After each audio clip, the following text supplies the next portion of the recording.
Homeland is trying to score back-to-back wins, but standing in its way is Breaking Bad on an all-time high.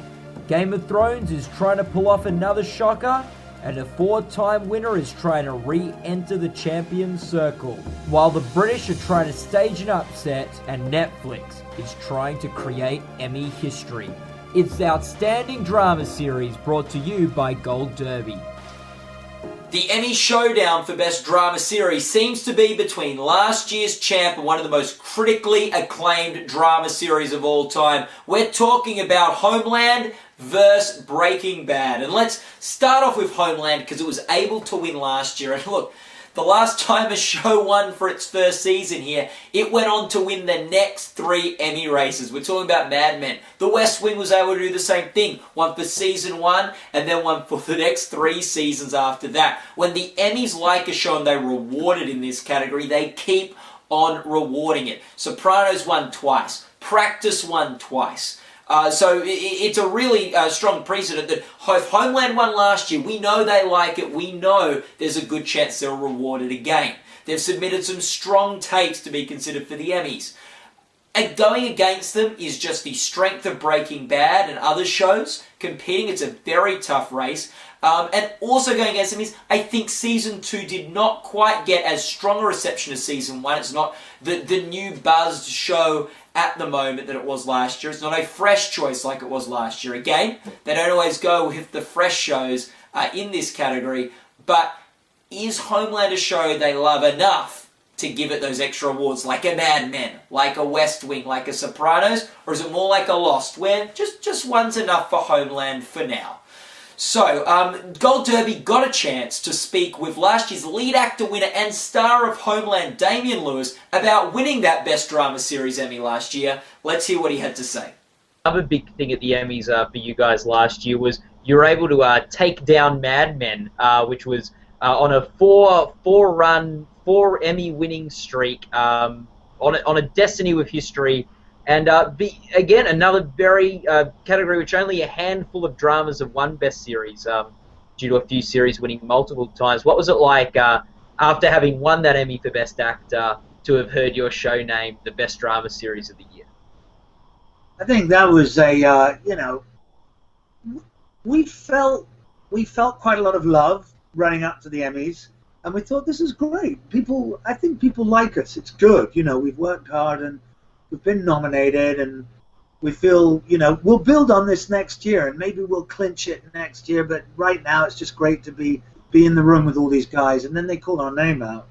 And, I am such a Mad Men fan that, and I think it's been totally deserving of its wins.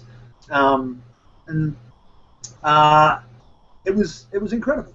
Now going to the other corner of the ring, Breaking Bad. Now, it's a very dark, gritty show, perhaps why it struggled to win this top entertainment award in previous years. It's in its 5th season. Some could argue that it's a bit inaccessible for people who haven't watched the show before. But boy, oh boy, is it got buzz in Hollywood at the moment. The final season of the show has been airing. People love it. It gets nominated consistently at the Emmys, and its nomination total has climbed each year until this year where it was the same as last year. So this is a show with the wind on its back. It's climbing up. People are loving this season of Breaking Bad. It is fresh in people's mind. It is a great position to win, and it's the overdue candidate here. It's its 5th season. It's its 4th year nominated for Best Drama Series. This is the show that is overdue. It's got all the critical buzz. The only thing standing in Breaking Bad's way is this a show that the Academy love enough to give the Best Drama Series Emmy to? They've only given it to 7 shows in the past 14 or 15 years. It's an exclusive club. Can Breaking Bad break into it? We'll find out on Monday. And Gold Derby got a chance to speak with last year's supporting actor winner, the 2-time supporting actor winner, Aaron Paul. It was Rob Lucuria spoke with him. Let's hear what Aaron Paul had to say about Breaking Bad. A lot of people have been talking about this golden age and how The Sopranos and Breaking Bad and shows like that, The Shield, ushered in this golden age. But a lot of that has to do with this anti-hero, and you play one of these anti-heroes that we all love. What do you think about the the anti-hero on TV and how important it was ushering in this golden age? I think it's phenomenal. You know, it's I don't know what it says about us, but it's fun rooting for the bad guy in a way. The thing is with Walter White, he started doing this. Granted, he was doing very terrible things for, I guess, for a good reason, but it definitely spiraled out of control, and he's just flat out just a terrible person. But some people are rooting for him. Some people hate him, you know. But television is so different now. I mean, I think 15 years ago, you would never think that where the real cinema would be, you wouldn't think it would be on television. But I truly believe that that's where it is, because you're not constricted to telling a story in a 2-hour time period. You can do it over 50 hours or 60 hours, and you can tell a very detailed, incredible story. So. But this is not merely a race of 2 drama series, as we have 4 other very competitive series itching to steal the title from the 2 frontrunners. And I guess none more so than Game of Thrones, which had another incredibly buzzed water cooler year. Perhaps its biggest disadvantage is maybe Breaking Bad has taken some of the wins and momentum out of the Game of Thrones buzz, but still, with the Red Wedding episode, everything that happened on Game of Thrones this year, ratings were up. It's really a well-talked-about show, did well with nominations. Standing in its way is it's a fantasy show. It's an inaccessible show. There's so many different characters and storylines and plots. It's very violent and there's a lot of sex. Is this a show that doesn't really hit the Academy's demos? And the fact that Breaking Bad has taken a lot of that buzz, water cooler talk away from it is going to hurt it. But it got incredible buzz, incredible production values. It's from HBO. It's definitely in this fight. Gold Derby, me and Rob LeCourrier got a chance to talk with Emilia Clarke, the mother of dragons, about what it's like being on Game of Thrones. Let's hear what she had to say. Being so separate from the rest of the show, like, do you love being, on the other side of, in another continent, so to speak, or are you dying to get across the narrow sea? And if so, is there another actor that you would like to share some scenes with, or that you're looking forward to sharing some scenes with? Yeah, I am very much like Danny, that I'm desperate to get over to Westeros where everyone else is. Yeah, I am. I cannot wait for if that is going to happen. And I think Tyrion has got to be. It's got to be one of the characters I'm kind of dying to get to work with. Because Peter's just such a legend and so wonderful. It would just be really fun to work with him. But also because I think that Dany and Tyrion would get on really well. I think we would have a lot of banter. Emilia, were you as shocked by the Red Wedding episode as the rest of the country? Yes, definitely. Yeah. I remember there are moments throughout Game of Thrones that you remember vividly the first time you read them, and the Red Wedding was certainly one of them. Where you're going to keep rereading and you think, no, they're going to get back up. They're going to get back up and they're going to live.